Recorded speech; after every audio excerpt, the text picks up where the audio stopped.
No other YouTube tech channel has ever covered what I'm about to reveal in this Be Digitally Different video. I'll show that USB4 and Thunderbolt fall far short of achieving their promised 40 gigabits per second of data transfer speed. So let's get started. We'll do this in 3 steps. Well, right off the bat in step 1, we can chop that 40 gigabits per second all the way down to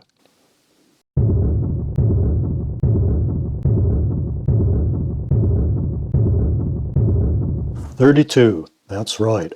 Just like that, we've already sunk down from 40 to only 32 gigabits per second. And here's why. The USB4 or Thunderbolt host controller transfers user data through a PCIe link that allows no more than 32 gigabits per second. And that, by definition, makes 40 completely impossible. Even 33 is impossible.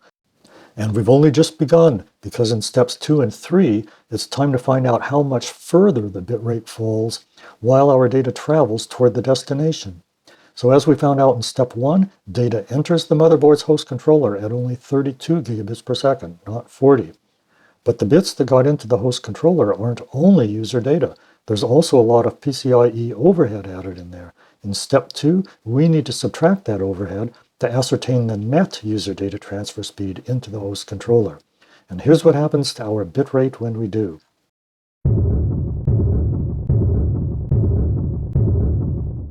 As you can see, we're left with only around 27 Gbps of actual user data going into the host controller through the PCIe interface.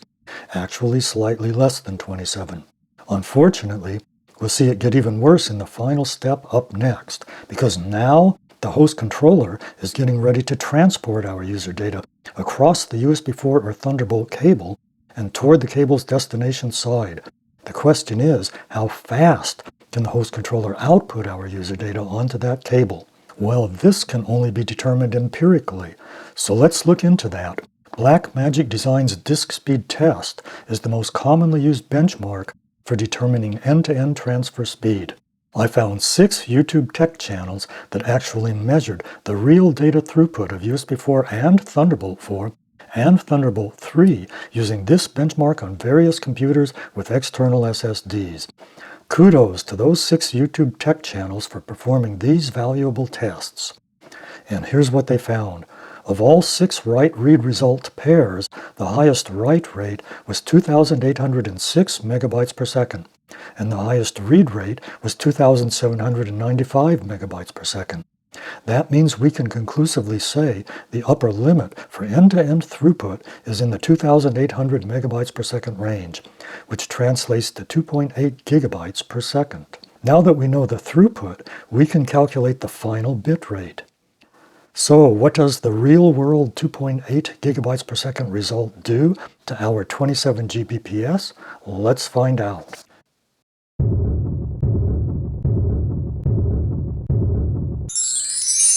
Yes, that throughput equates to a speed of around, drum roll please, a sad 22 gigabits per second. So that's it. We've arrived at a final, real-world data transfer bit rate of only 22 Gbps, not the promised 40. 22 is barely half of 40. Can that possibly be correct? Well, let's look at what Intel has to say on the matter. Straight from the horse's mouth, not that Intel is a horse, we see this official Intel diagram confirming 22 Gbps as the data transfer speed. The big question is, how can the USB Implementers Forum claim that a tired and droopy 22 Gbps equals 40? The USB Implementers Forum introduced new, misleading USB 40 logos with the same design as their honest logos for earlier generation USB standards. You're tricked into thinking if the logos all look the same, they must all represent the same thing.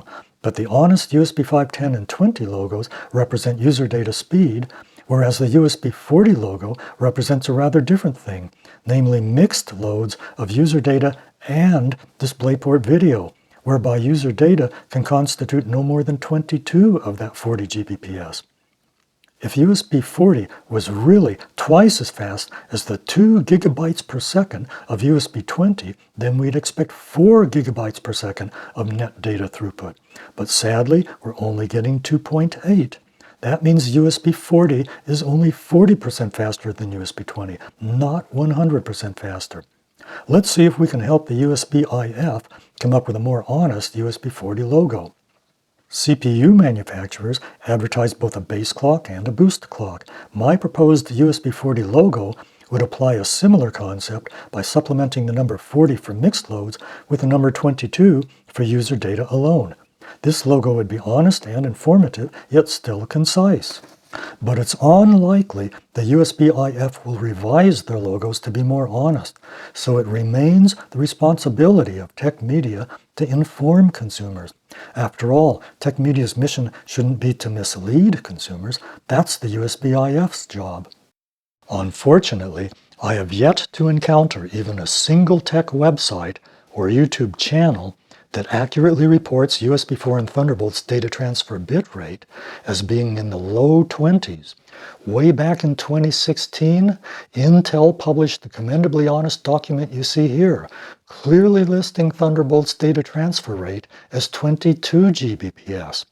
Yet even 7 years later, virtually 100% of tech media coverage still misinforms consumers. Come on, tech media, I think you can do better than this. So that's it for now. See you next time for another eye-opening, Be Digitally Different video.